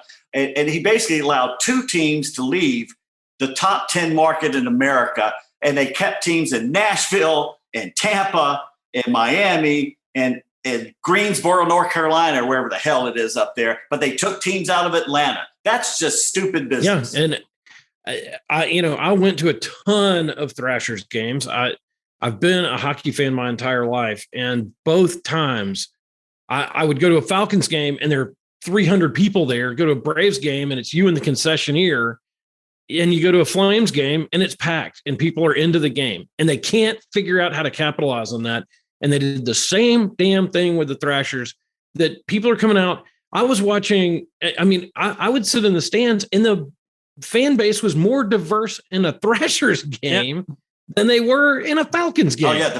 When I was a kid, before the Flames came here, I was a Canadiens fan because that's all you ever saw on television. Yvonne Cornwallier and Guy Lafleur and Ken Dryden and all those guys. And that was the thing to watch. And when the Flames came here, they had a contest to name them. And I actually wrote in that they should be called the Atlanta Olympians. This is 1971, the Atlanta Olympians. And then think it back, the Flames was such a great name. What a perfect, and the logo, one of the best logos in the history. Oh, it's great. I still have a jersey. Mm-hmm. I still have a puck.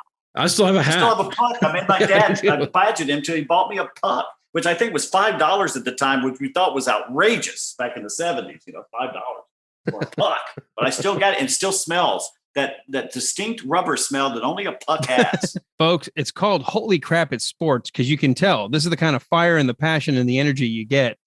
I know we're starting to wind down our time with you, Pete. Let's talk a little bit about the podcast itself for folks that are now interested in hearing more about you, because you don't just talk, I don't think, Atlanta sports. You like sports in general. You do happen to be in Atlanta. Tell us a little bit about where people can find your podcast. Well, you can go on Buzzsprout and find it, but you can always, if you follow me on Facebook, we always post it on Twitter at Pete Davis 1. And let's see, that's basically the best place to find it on Twitter or Facebook, but you can always look up petedavis.buzzsprout.com. And it's got all of them from the very beginning. I've done 355 as of today over the last 2+ years. And it's just been a blast. And I know I started off to do it just to promote my books. Can I promote my books for a second here? Sure. Absolutely. I was going to ask you if you'd mention those. Yes, you can. The Totally Biased Guide to Southern College Football, which when it first came out was a bestseller on Amazon in the sports category. So it's a bestseller, paperback and in Kindle. And it's the funniest book you'll ever read about Southern sports. All the Southern college teams that matter football-wise are in that book. Just don't read your chapter first because you'll hate me. And everyone does it. I hand them the books. Do not read your team. And the first thing to do is go to their team and go, well, this isn't true. And you shouldn't have said that. And I was like, it's a joke. It's supposed to be funny about that. Right. And there's one for the kids called Canines of College Football. Did you know Georgia Tech had a dog mascot? They never talk about it. It's buried in the North Tower. His name was Sideways because it was hit by a car and it walked sideways. Did you know that Oklahoma had a dog mascot called Mex? No. Mex, the dog, who once got lost in a train station somewhere in Missouri because they were taking him on a road trip, and he wandered off the train and they left him, and they had to drive all the way from Oklahoma to pick him up because he was just hanging around the train station. I mean, this great story, Canines of College Football. It's great. Georgia wasn't the only one with the dogs. That's awesome. That is awesome. The fact that you have these kind of funny stories and things that people don't necessarily talk about or know about, even if they are sports fans. Yeah. I mean, I always talk about Reveille. If Reveille at Texas A&M barks during a class, she can go anywhere she wants, by the way, with her handler. If she barks, the professor has to end the class. So they try and get her to bark the entire time she's there. And that's the way Sideways, oh my gosh. Sideways, the dog, someone had thrown her out of a car there on North Avenue by the varsity. So she walked sideways funny the rest of her life, but she had the roam of the whole campus. And when she died, they buried her in the North Tower there. It's still there. And Texas had a dog that would go out when they marched and would sit there, just World War I, and would watch them walk by. It was like they were parading in front of the dog. And when the dog died, they had a senator come there and do the eulogy for this dog and buried it there on the Texas campus. And the problem with burying dogs on campus is Mississippi State's had like 500 bulldogs, and they're buried all. You can't swing a dead cat in Starkville without hitting the grave of a former bulldog. And the poor bastards keep getting hit by cars. And the first one, I think the first one in Texas that got hit was killed by a Model T. Wow. Oh my Before it goes back. I mean, it's just amazing stories. You go like college football, and that's the basis of the podcast. It's college football and baseball first. And then you have the Atlanta teams, the Falcons and stuff, and it just kind of goes from there. And the Hawks, of course, the Hawks are like our best thing we have going besides the Braves right now. I'm really looking forward to them because the only thing about we didn't care about is the Hawks. We didn't really get a chance to touch on that much. I was trying to keep a track on time for your schedule, but I think it is finally we're back to the point where it's okay to be a Hawks fan again. Yeah, and I've been saying that for 2 or 3 years. I keep in touch with Steve Holman. We run into each other mandrels every now and then. And I've been telling for 2 or 3 years, you guys are fun to watch. I don't care if you're winning every game. It's fun to watch this team again, which hasn't been around since Moses Malone and Dominique and that era. And, of course, we had that blip of 60-win season with Budenholzer a few years ago, but you never didn't think they were going to go that far, and they didn't. But this team is exciting, and it's going to be good, hopefully, knock on wood, for a few more years. We got cardboard here. Yeah. Awesome. Pete, I know we always ask this of our listeners, but do you like to engage? If people have a question, if they heard an episode and they want to comment on something, do you engage with your listeners on social media? Oh, yeah. Twitter, Pete Davis 1 on Twitter. Oh, yeah. I'm most definitely. I get a lot of constructive criticism all the time. I had one yesterday that said, "Close your mouth and let Kimmer talk." I think that was my favorite one. And Kimmer was the one who posted. Yeah, it was easy. You can always tell it's him because it's got a big K underneath it. You know. Yeah, it's a pseudonym. It was under KMR1. I don't know who that guy is. That wasn't me. Trying to drag that man into the 20th century, much less the 21st. It's like taking Hercules trying to clean the stables. It is an act of the gods. Well, Pete, it has been so cool to have you on our show. We wish you the best of luck and continued luck with your podcast, with your book sales, and hopefully we can have you on again sometime. Hey, I appreciate it. And of course you can. Please, Alan, Walt, it's been an absolute pleasure, and I hope your fans have enjoyed it. And if they want to holler at me about how much I sucked, Pete Davis won. Hey, thank you so much, Pete. No problem. All right. We'll let you go, and we'll talk soon. Have a good one. Thanks, Pete. All right, folks, that was Pete Davis. We really appreciate him. He wasn't going to be able to hang out with us. He's a very, very busy guy, but check out Holy Crap It's Sports is, of course, in the show notes. And Walt, you've mentioned it many, many, many times across our seasons here when we started the Listeners Lounge. And it was a lot of fun to talk to somebody who's got a pretty cool podcast. But as a sports guy, he doesn't get so bogged down. As you heard, there's some really fun stories, cool stories, silly stories. Lots to laugh over. Even if you're not a hardcore sports fan, you would enjoy this show. Well, Pete has just a great personality. You know, he's just a good guy. He's got a great sense of humor. He's very well read, and so it is a fun show. It's a really fun show. So I think people would really enjoy it if they check it out. And I know we got into a lot of Atlanta sports, but he gets into all kinds of stuff. So definitely worth checking out and listening to Holy Crap It's Sports. All right. Well, we did not put out a poll this week. We had so much going on. So we do not have a movie to review, which is okay. We can skip right past it because we went a little longer with sports talk. Let's go into our news segment. It's a segment we like to call It's No Bullshit. And the reason we know that is because we found it online, Walt. So it's got to be true. And I think you have the first news story. I do have the first news story. And we had one similar to this a couple weeks ago, but I'm kind of liking this theme. Hiker lost for 24 hours, ignores rescuers' phone calls because he didn't recognize the number. Brutal. So this is from Newsweek.com. A hiker who was missing for more than 24 hours on Colorado's highest mountain ignored repeated phone calls from a search and rescue team because they came from an unknown number, it has been revealed. As first reported in the Sacramento Bee, Lake County Search and Rescue found their efforts to locate a hiker lost on Mount Elbert on Monday significantly hindered after the individual failed to respond to multiple calls. According to a statement posted on Facebook, the hiker had set off at 9 a.m. and had not returned by 8 p.m. After several attempts to contact by phone, 5 Lake County search and rescue team members were deployed around 10 p.m. to search highly probable areas. They failed to locate the hiker and returned back to their base around 3 a.m. At around 9:30, it was reported that the man had returned to his place of lodging. The hiker told authorities they had lost the trail around nightfall and had spent subsequent hours searching for it. They had no idea the search and rescue operation had been launched.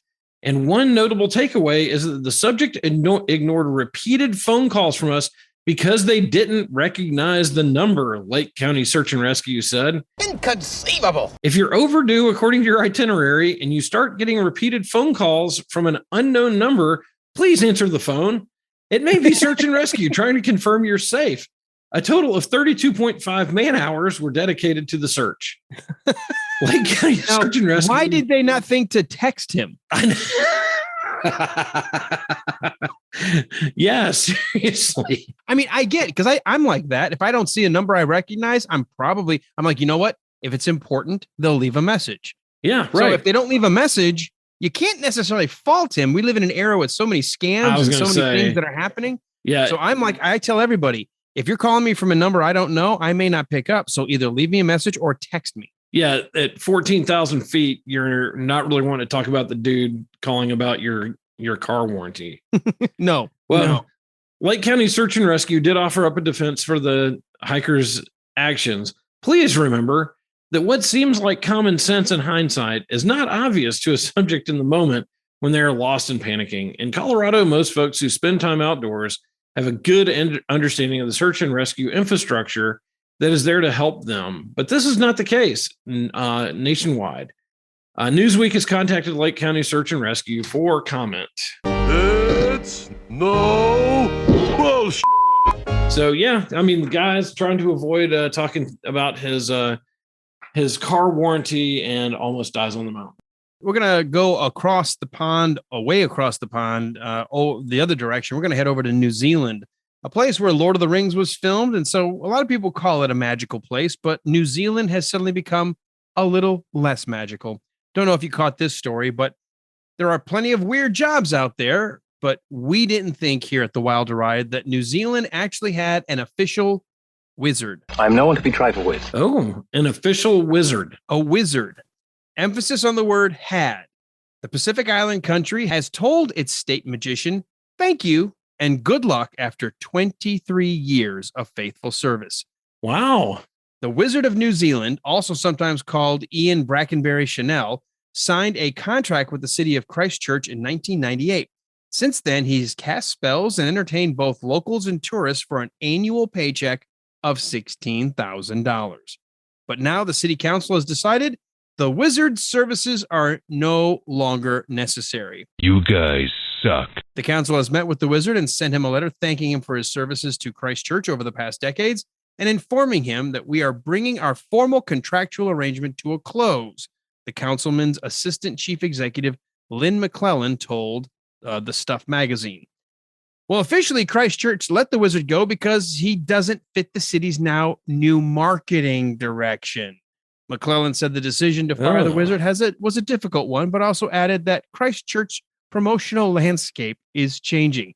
They filmed The Lord of the Rings all throughout New Zealand. And suddenly we don't want to be associated with a fantasy realm of magic and fun and frivolity, where people would spend their life savings to come visit once and walk the places of their favorite movie. No, we want to have like condos and golf courses, right? Well, the wizard himself doesn't, perhaps understandably, agree with the decision. He called the city council, quote, a bunch of bureaucrats with no imagination. Maybe he is a wizard. He seems to understand who he's talking about. Very nice. Whatever the ultimate reason behind the council's firing of the wizard, it makes little difference to him. The wizard said he would just keep on doing what he's always done with or without a paycheck. So you may still be able to find New Zealand's local wizard at various art activities and art centers around the country. But sad, the country deciding we no longer need a wizard, white, gray, brown, or otherwise. It's no bullshit. I have a feeling that was a very big mistake on their part. That is going to bring about a spell that they can't uncast. Actually, and this is one of those articles where I've abridged it, but they actually asked him, they said, are you planning to use any of your dark magic? He goes, no, I don't believe in dark magic. I would never do that to somebody. Right. Sure he doesn't. Whereas the city council, quoting Ian McKellen, told this wizard, You shall not pass! None shall pass. All right. Well, I just have a feeling if you're in government, it's probably best not to mess with the wizard. There you go. So, well, I've got the next weird thing, and this is going to be kind of a 2-for-1 for us because it's kind of what happened in Florida this weekend. So bear with me. It starts off, felony charges filed in KFC drive-through rage. Uh-oh. Cops say a woman unhappy with the service hit the teenage employee. This is from the Smoking Gun, October 25th. A chicken enthusiast is facing felony burglary and child abuse charges. Wait. There is a phrase, chicken enthusiast. Yes, that was the first real issue with this article, I think. I would have you know, young sir, I am a chicken enthusiast. I'm an expert in this area. Don't you try to tell me how you've been taught to deep fry chicken. I am an enthusiast. How dare you talk to me with that tone? This person really takes it kid. Seriously. Well, she went beyond words. A chicken enthusiast is facing felony burglary and child abuse charges after allegedly striking a teenage worker in the neck because she was unhappy with the service at the KFC drive-through window, according to Florida police. Alexandra Maldonado, 23, was arrested Friday afternoon following the confrontation at a KFC near her St. Petersburg residence. Investigators allege that Maldonado, displeased with the service, walked up to the drive-through window and hit the 16-year-old victim, causing a visible red mark 1 to 4 inches in size. Maldonado, who worked at a Metro PCS store, reached into the drive-through window to strike the girl, cops alleged. The crime was captured on surveillance video. pictured above, I left that in there because you definitely want to go look at her picture because you do not want to cross on Ms. Maldonado.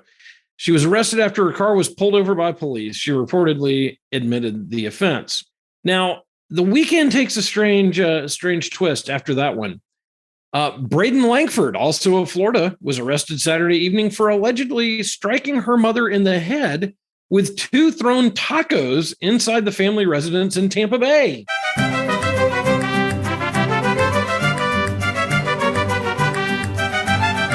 According to an arrest affidavit, Langford and her 50-year-old victim were arguing about the cleanliness of the house when Langford became upset and threw 2 tacos into the dining room. Well, that's definitely going to mess up the place. Oh, it's terrible. The taco struck the victim in the head as she was sitting on the couch. When the cops arrived at the home in Largo, the victim had food debris all over her, on the couch, and on the back of her shirt, a police officer noted. Cops say Langford, seen it right, got to see her picture, admitted to the taco tossing, but said she did it out of frustration and did not mean to strike her mother. Langford's mother was not injured by the airborne tacos, which are not further described in the affidavit. Langford was charged with domestic battery, a misdemeanor, and booked into the county jail. She was released from custody yesterday morning on $100 bond. A judge has ordered her to have no contact with her mother. It's no bullshit. Oh, and you know what? I feel really bad for the tacos because you know what? Nothing beats a good taco. Well, and nothing says I'm angry like a good taco to the head. I'll show you. Yeah, so that's our Florida weekend, people.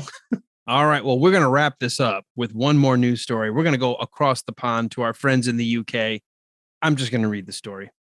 One nurse's battle against the invisible enemy that forced her to break wind. This aggression will not stand, man. Oh, brother. Yeah, you know, the U.S. gets a bad rap when it comes to frivolous lawsuits. However, this case proves that suing people for ridiculous reasons isn't exclusively an American phenomenon. Let's head over to the UK, where a nurse has just lost the lawsuit she filed against the National Health Service, or the NHS, to the hospital that let her go in December of 2019. Xanda Sampson sued the Ealing Hospital in London, claiming the medical institution wrongfully dismissed her. Sampson complained to the Watford Employment Tribunal Center that the hospital had subjected her to ideomotor phenomenon, reported in the Daily Mail. Now, what is ideomotor phenomenon? Well, supposedly it's a hypnotic concept that forces the subject to perform small, involuntary movements. Now, what movements could the hospital be trying to force her to do via this ideomotor phenomenon? According to Sampson, the hospital used the low-frequency sound waves to possess her. Supposedly, the evil people in charge of the institution attacked her private parts and forced her to fart publicly.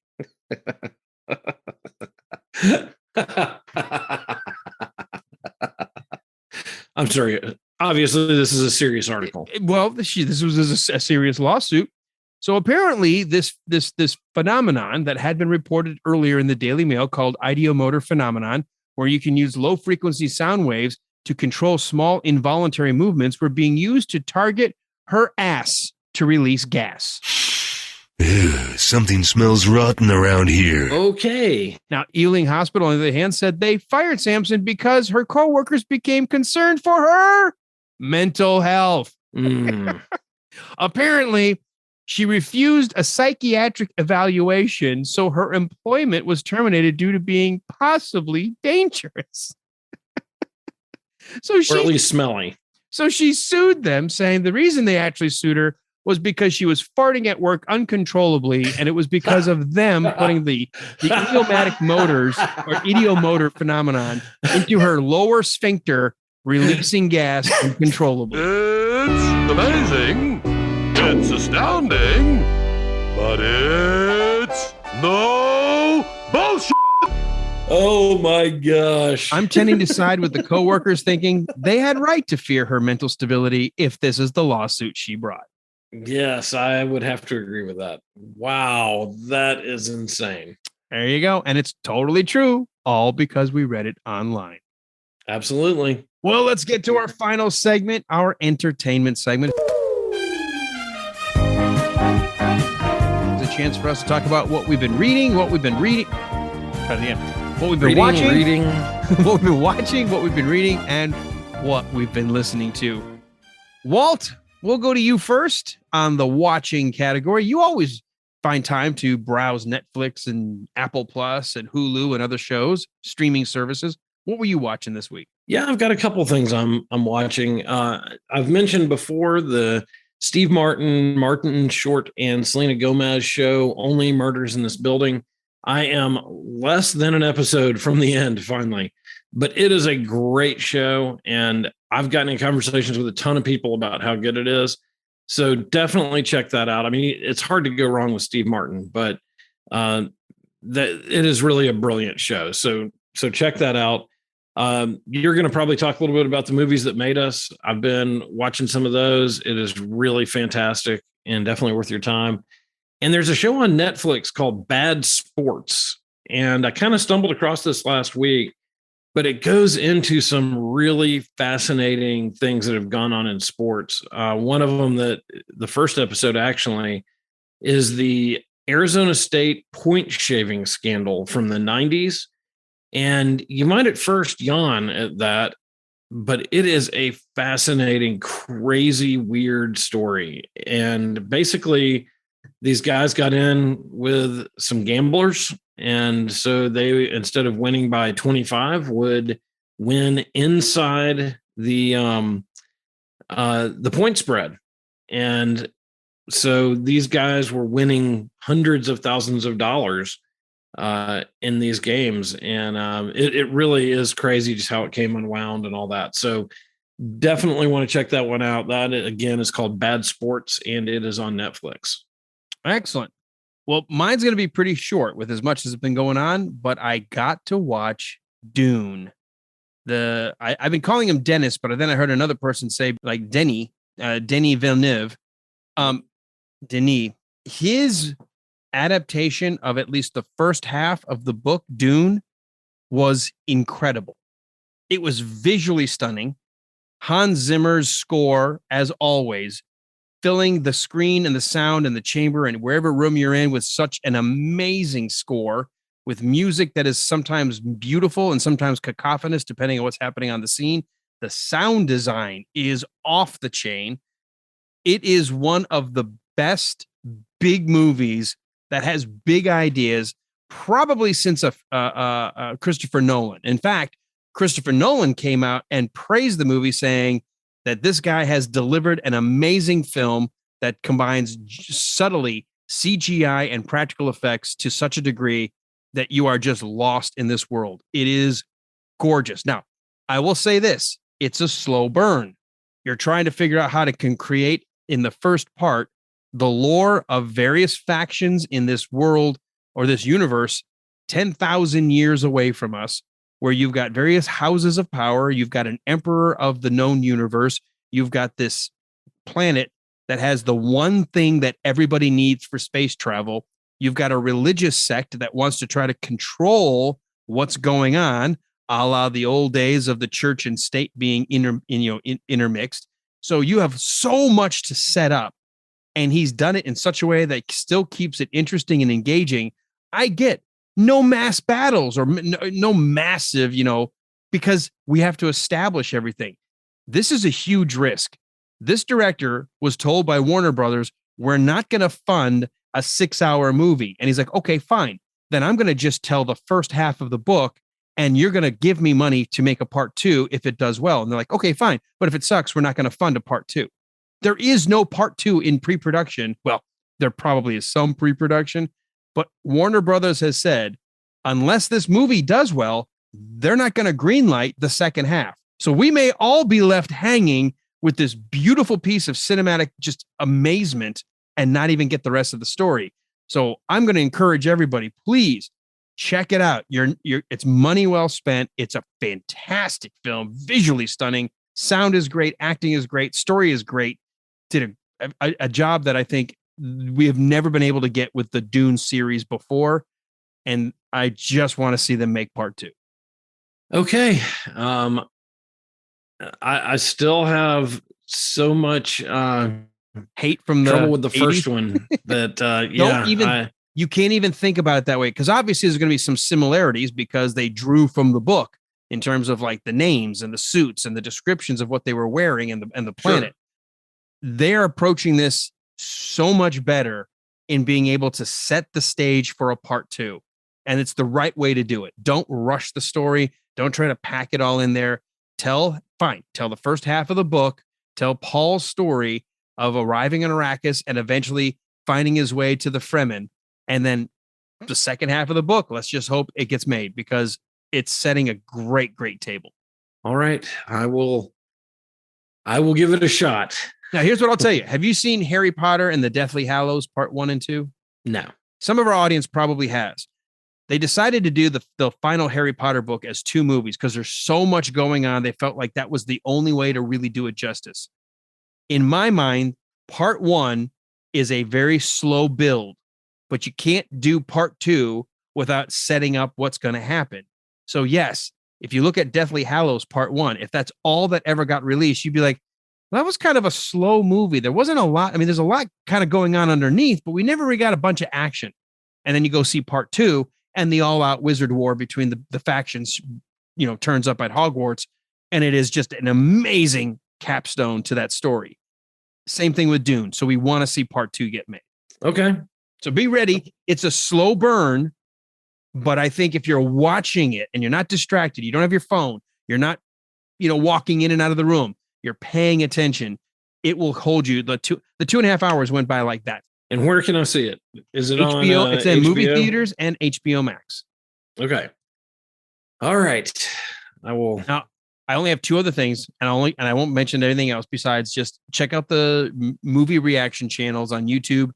Ashley Burton, she's in the middle of her Hallow Beans. She's doing all of these horror and scary movies, and it's hysterical to get her take on it. And Popcorn in Bed. She's just a cutie, and she's so genuine in her reactions because she's never really watched any movies outside of romantic comedies through her adult life. And so now she's being forced to watch movies that she might not ordinarily want to go see. And it's fun to get such a fresh perspective from somebody who just doesn't even know the genres of some of these movies, let alone have any kind of an eclectic palette. She's learning, but it's fun to watch. It's like you're watching a kid discover movies for the first time. Yeah, and it's fun to kind of hear what she thinks it's going to be, and then to see her reaction as she goes through it. So, all right, so let's move to reading. Well, I'm kind of still working on the same stuff I have been, so I'm not going to bore everybody with that list, but I am going to encourage you to go out and check out Pete's books. I've read a little bit of one of his, and we'll go back and read the rest. But Pete's a great writer, and he has a lot of insight. So just go to... Very funny. He is very funny and very sharp with his humor. So, but you can go to Amazon. All 3 of his books are there. I think the best one to start with, if you're a football fan particularly, is the Totally Biased Guide to Southern College Football. And that is $3.99 on Kindle, $12.99 in paperback. And it is, I have gone against what Pete said. I read my team's section and a couple others, and I just need to sit down and just go straight through. So it's a great read. Excellent. Well, I had meant to read Dune, the book, beforehand. I'd got a little bit into it, but I really hadn't had the kind of time I needed. And so now I'm even more interested in going and continuing to. So that's what I will continue to plow through that. That's all I've got. So let's move to What Are You Listening To? The last segment. Walt. Yeah, a couple things real quick. It's been kind of a crazy week for me, but I'm still on this Murdoch Murders podcast from over in South Carolina, and it is just insane. It's one of these true crime things that you just can't stop listening to. I think it's about 12 or 15 episodes now, and definitely worth listening to. The Thrilling Adventure Hour, if you just want kind of some mindless, good, funny, put your headset in and go take a walk or go cut grass or whatever. Absolutely a great podcast. And I see that Wondery is coming out with another one this week, and I'm not sure exactly where it's going, but check out Wondery. They really do a good job with a lot of these true crime things. So you could go through their catalog, and there's a lot of good stuff there. All right. My listening, I have just been, I think, on a perpetual loop since I got it. And I mentioned it last week, but I'll mention it again. The latest Iron Maiden album, Senjutsu, is just phenomenal. There are so many good pieces of music. They'll take their time. There's a couple of songs that are 11, 12, 15 minutes long. It just depends. But they take their time. They have great solos. And there's been some great harmonies and things that I have never heard from Iron Maiden. It's their evolution. It's probably their most well-produced album that I have heard. It's amazing. So check it out. 60MW podcast. They've had a few weeks off while Dave Robinson, the grand poobah of that group of people, had his gallbladder removed finally, and it was more. There was more going on than just that. So he's in a little bit longer recovery, but they are just getting ready to put some episodes back. So perfect time to get caught up and get ready for a bunch of episodes to start dropping. And then our good friends here in Georgia, Tim and Jeff and Dustin, along with Stephanie, Radio Labyrinth. Their most recent episode invited, who we just had on with our Halloween special, invited Autumn Fisher on to talk a little bit about what's going on with her. So check out the latest episode of Radio Labyrinth. Yeah, Radio Labyrinth is great. You cannot go wrong with them. And they've even done a great job of giving us a shout out on the Von Hessler Doctrine podcast. So they were talking about us on there today. So we really do appreciate that from them. All right. Well, that's going to wrap up our show. Walt, let's give you what you do as we start to wind down. Folks that came on because they knew Pete Davis, they didn't have any idea who we are. How do they learn more about us? The best place to learn about us is going to be on our website, thewilderride.com. And at that website, you can find all our past episodes and guests. You can find out a little bit about Alan and I. And you can find our first and second seasons on there where we really do jump in and look at some of the works of Gene Wilder, which is where this all started. We go through Young Frankenstein and the Great Blazing Saddles 1 minute at a time. So there's more Alan and Walt and a bunch of guests than you can stand. Also, join our listeners group. Go to facebook.com/thewilderride and click the button to follow us. A button will pop up that says join our listeners group. Hit that and just answer 3 quick questions. Even if you don't know the answer to them, just put something there so that we know you're a human being and that you're going to follow the rules of the group, like no politics, no stuff like that. And you're just there for a good time. So again, that's thewilderride.com and facebook.com/thewilderride. And as we often say, don't forget to take a second to rate and review, whether you're listening to Holy Crap It's Sports, our show, Radio Labyrinth, any of the shows that you may be listening to outside of us. It really helps that show gain some additional traction. And if you have a second, hit the share button on your podcatcher of choice. Just put it out there. Let people know that you've been listening. We would really appreciate it. And Walt and I are horrible about supporting our own podcast in terms of financially. But if you are of the means, go to patreon.com/thewilderride. We do have some tiers, but you could just do a one-time donation, just whatever. It all helps keep the lights on and keep the fires burning. And Walt, we are rapidly running toward the end of the year, but we do have a handful of weeks left. And I believe you've got the next guest coming on next week. I do. And we don't usually do this because we have all kinds of weird things that happen with our guests. But next week is exciting. And, we've talked about how we've been looking forward to Pete all year. And this one kind of came out of nowhere. Next week, we are having Damon Wilson join us. And that name's very familiar. It may be. If you are a friend or a fan of Sanford and Son, you're going to remember the big dummy, Lamont. Well, Lamont is joining us next week. I cannot believe we are going to have Lamont on the show to talk about not just his career, but certainly what may have been one of the greatest benchmarks in television history. No question. And I still love that show. I can turn on clips or turn on episodes and just laugh like a maniac because it is such a funny show. Red Fox was a genius, and he and the whole cast really worked so well together. And then he was on a couple other shows, and his life took a little bit of a turn, and he ended up as a minister. So it'll be interesting to hear his evolution, but also to relive the great years of Sanford and Son and his experience with Red Fox. So to get that interview and whatever else might pop up next week, you're going to have to come back next week for another brand new edition of the Wilder Ride Listeners Lounge.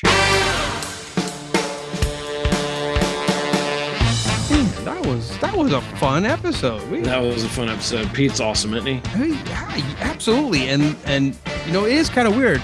I mean, it's not like I have this anymore, but when I was a lot younger, I would have sort of that like, oh my God, I'm talking to somebody who's in radio. Now I'm like, it's just another person. And I think that makes, I think, it's so easy to just talk to people when you realize they're also just people. Yeah, and Pete, you know, his career's been through some ups and downs, and he rode that Atlanta radio roller coaster.